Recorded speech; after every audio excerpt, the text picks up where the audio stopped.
Hello বন্ধুরা, কেমন আছো তোমরা সবাই? আশা করছি সকলে খুব ভালো আছো। আজকে তোমাদের সাথে শেয়ার করব একেবারে দোকানের মতো এক তরকার রেসিপি।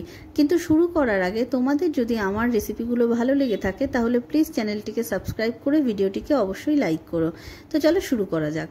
দেখো, এখানে আমি প্রায় 150 থেকে 200 গ্রাম মতো তরকা ডাল নিয়েছি। এটাকে আমি প্রায় ওভারনাইট ভিজিয়ে রেখেছিলাম। এরপরে আমি সামান্য জল আর সামান্য লবণ দিয়ে এটাকে সেদ্ধ করে নেব। আমার এখানে প্রায় 2 থেকে 3টে সিটি আমি দিয়েছিলাম ডালটাকে। তোমাদের ডালের কোয়ালিটির ওপর ডিপেন্ড করছে কটা সিটি পড়বে। তো ইনগ্রিডিয়েন্টসগুলো দেখে নাও। এখানে পেঁয়াজটাকে এভাবে আমি রাফলি কুচিয়ে নিয়েছি।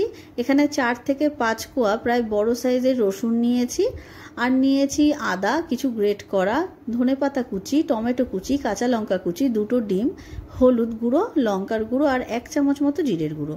তো চলো শুরু করা যাক। দেখো, সবার প্রথমে আমি পেঁয়াজটাকে তেল গরম হলে দিয়ে দেব। আমি এখানে সরষের তেলের ব্যবহার করেছি, যদি কেউ জানতে চাও তো। তো তেলটা গরম হলে আমি পেঁয়াজটাকে দিয়ে এরপরে দেবো আমি আদা আর রসুন কুচিটা।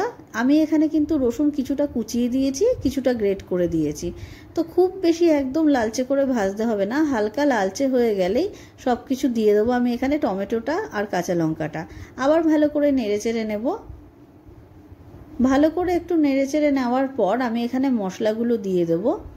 যেমন এখানে দিয়ে দিলাম আমি লাল লঙ্কার গুঁড়ো, হলুদ গুঁড়ো আর জিরের গুঁড়ো। সব মশলাগুলো দেওয়ার পর আবার ভালো করে আমি সব কিছুকে মিশিয়ে নেব। এই তরকা ডালটাতে খুব বেশি মশলাপাতি আমরা ইউজ করব না, জাস্ট এইটুকুই। এরপরে দেখো আমি দেখবো ডালটা সেদ্ধ হয়েছে কিনা। দেখো আমার এখানে প্রায় 3টে সিটি দিয়েছি আমি ডালটাতে। তো চলো চেক করা যাক। দেখো ডালটা একেবারে সেদ্ধ হয়ে গেছে, একদম পারফেক্টলি সেদ্ধ হয়েছে।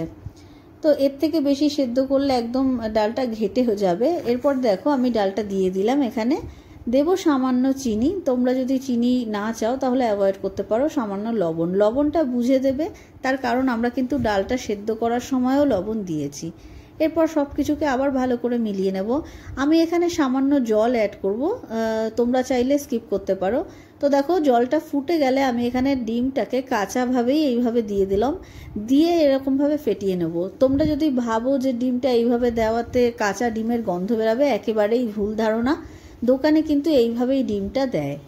তো দেখো এইভাবে ডিমটা দিয়ে আমি ভালো করে সব কিছু মিলিয়ে নিচ্ছি।